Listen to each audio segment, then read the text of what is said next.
Harish Rao sir అయితే అసెంబ్లీలో సింహం వలిగే గర్జించుకుంటా గట్టి ముచ్చట మాట్లాడిండుల్లా ఆరోగ్యశ్రీ బిల్లుల ముచ్చట.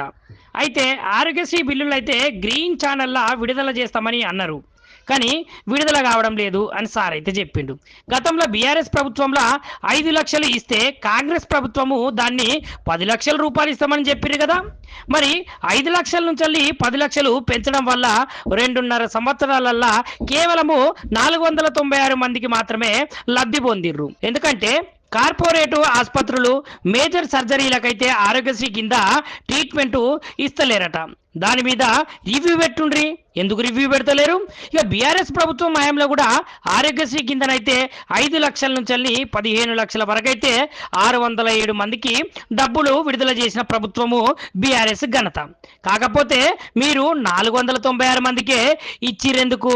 ఇక ఆరోగ్యశ్రీ సేవలు అయితే బంద్ చేస్తామని నోటీసులు ఇచ్చిన సుతమైతే బిల్లులు రిలీజ్ అయితలేవట.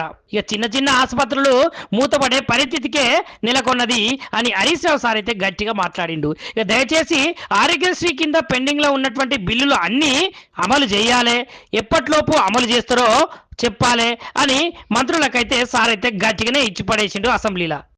సో బీఆర్ఎస్ ప్రభుత్వ హయాంలో దాదాపు మేము 8,000 కోట్ల రూపాయలు ఖర్చు పెట్టి 18 లక్షల మందికి బీఆర్ఎస్ సమయంలో ఆరోగ్యశ్రీ కింద సేవలు అందించడం జరిగింది. సరే, మీ ప్రభుత్వం వచ్చిన తర్వాత మీరు ఏమన్నారంటే దీన్ని 5 లక్షల నుంచి 10 లక్షల రూపాయల వరకు పెంచుతామని చెప్పారు. ఈ 5 లక్షల నుంచి 10 లక్షల రూపాయలకు పెంచడం వల్ల ఈ ప్రభుత్వం వచ్చిన 2.5 సంవత్సరాల్లో ఎంతమంది లబ్ధి పొందారంటే కేవలం 496 మంది మాత్రమే లబ్ధి పొందారు. ముఖ్యంగా కార్పొరేట్ ఆసుపత్రులు ఈ మేజర్ సర్జరీస్ కు ఆరోగ్యశ్రీ కింద ట్రీట్మెంట్ ఇవ్వడం లేదు.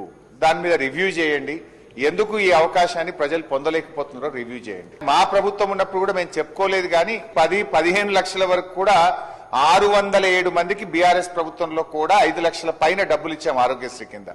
ఈ రోజు 2-3 సార్లు ఇప్పటికీ ప్రైవేట్ ఆసుపత్రులు మీకు నోటీస్ ఇచ్చారు, మేము ఆరోగ్యశ్రీ సేవలు బంద్ చేస్తాం, మాకు బిల్లులు రిలీజ్ కావడం లేదని పలుమార్లు ప్రభుత్వానికి నోటీస్ ఇచ్చారు. మీరు వాళ్ళని పిలిచారు, మాట్లాడారు, టైం పెట్టినారు, కానీ ఇప్పటి వరకు కూడా వాళ్ళకి డబ్బులు విడుదల కాలేదు. చిన్న చిన్న ఆసుపత్రులు మూతపడేటువంటి పరిస్థితి ఏర్పడ్డది.